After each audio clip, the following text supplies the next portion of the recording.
Do you know, saving money is one of the most essential skills you should learn as soon as possible. Whether you are saving for your emergency fund, investment, a big purchase, or retirement, there are many ways to cut expenses and increase your savings.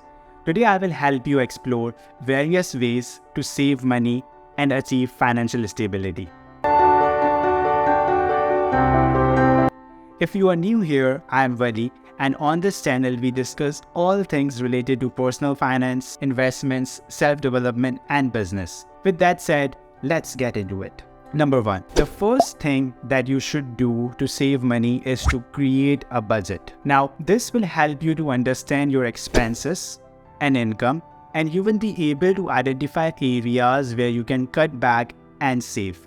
A budget should include all your monthly expenses such as rent, mortgage, utilities, transportation, food, entertainment, and debt payments. Not only this, but you should also factor in any irregular expenses such as a car, repairs, medical bills, or holidays. After you list all your expenses and income, make sure to categorize all your expenses into fixed and variable. Now, fixed expenses are recurring expenses that don't change from month to month, such as rent or mortgage, utilities, and car payments. Whereas variable expenses vary monthly, such as groceries, entertainment, and clothing. Next, calculate your total monthly income and subtract your total monthly expenses. The difference is your income, which you can use to save, invest, or pay off high interest debt. However, it is important to set financial goals here.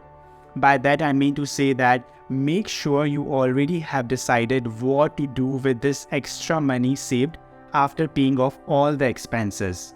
You should set short-term goals such as saving for a vacation and long-term goals such as retirement.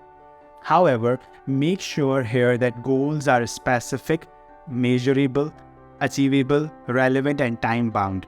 That is, they are SMART. This will ensure that you are correctly utilizing your savings. I have developed a budget calculator for myself. Let me know in the comment section below if you want to use it. I'll share it with you, all of you, so that you can use to create your own budget. Number 2. Cut unnecessary expenses. Once you have created a budget, look for areas where you can cut expenses. This may include dining out less, cancelling subscriptions you don't use, or shopping for cheaper alternatives. For example, instead of eating out, you can cook at home, which is not only cheaper, but also healthier. Similarly, instead of paying for an expensive gym membership, you can exercise at home or go for a run outdoors. Similarly, instead of buying clothes from expensive luxury brands, you can buy from affordable ones. Also, whenever it comes to shopping, always look for deals, buy in bulk, and compare prices before making purchases. Always know you can save money by buying generic brands instead of the name brands. Many generic brands are just as good as the name brands, but cost significantly less. Another important thing worth mentioning is to make sure you unsubscribe from all these emails you receive from various vendors giving out discounts. Now, you should know email marketers are very good at sending out emails. Their primary purpose is to generate sales and make you buy the stuff you don't need. So if you want to save money and avoid things you don't want to buy, simply unsubscribe from all these emails. Number 3. Use cash instead of credit cards. Using cash instead of credit cards can help you keep track of your spending and avoid overspending. At least do this at the beginning of your saving journey. With credit cards, it's easy to lose track of your expenses. The interest rates can be high if you don't pay your balance in full each month. So if you are doing that already, stay away from using credit cards. When using cash, you can see exactly how much you spent and stick to your budget. Now, if you must use a credit card, choose one with a low interest rate and no annual fees. Also, make sure you pay your balance in full each month to avoid interest charges. Number 4. Set automatic withdrawals with your bank. Now, setting up an automatic monthly transfers from your checking account to a savings account, this is what you need to do. This will help you save money without having to think about it. You can also set up automatic deposits into a retirement or investment account to grow your money over time. Believe me, I have been doing it for years now, and it is the best way to save money. What I do is that I have calculated 20% of my income, and I make sure that every time the paycheck comes in, the 20% goes directly to my investment account. Now, if you want me to make a video on what I am investing in, please let me know in the comments section and I will make a video around this topic. However, if you're saving for your home or anything that is expensive and requires substantial saving, I would suggest opening a fixed deposit account. You can invest in GIC, but make sure that you can pull out that money without any additional charges whenever you need. Doing this will ensure that your money grows faster than in a random traditional savings account. Now, you can decide how much you can withdraw at a regular intervals. After determining your budget, it can be 20%, 30%, or even more. But make sure you do it every time as soon as your paycheck comes in. And do it first before paying out bills, rent, or anything else. Number 5. Avoid debt. Try to avoid taking or accumulating debt as much as possible. This means you should avoid high interest credit cards and ensure you can afford loan payments. If you have debt, pay it off as quickly as possible. You should start with the debt with it is having a highest interest rate and pay as much as you can each month. You can also consider debt consolidation. If you have multiple debts, consider consolidating them into a single loan with a lower interest rate. This can help you save money on interest and make it easier to manage and pay off your debt. However,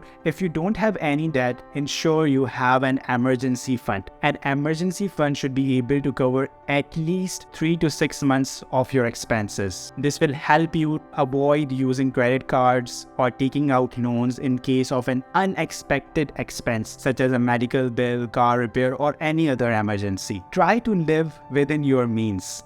Avoid overspending, living beyond your means. This will definitely help you to save money for yourself. Number 6. Negotiating bills. Negotiating with your service providers can save money on your monthly bills. Call your cable, internet, and phone companies and ask if they offer any promotions or discounts. You can also consider switching to a cheaper provider if they offer similar services. Similarly, you can also save money on your home and car insurance premiums by shopping around. Negotiating bills can be an effective way to lower your expenses and save money. Let me share some tips to negotiate your bills. Firstly, do your research. Before you contact your service provider, research their pricing and options. This will give you a better understanding of what you can negotiate and how much you can save. Only then contact your service provider to discuss your bill. Be polite and explain you are interested in reducing your cost. Ask if there are any current promotions or discounts available. You should be prepared to negotiate. If the service provider is unwilling to offer a discount, explain your situation and let them know why you need a lower rate. You may need to speak with a supervisor or attention specialist for the best deal.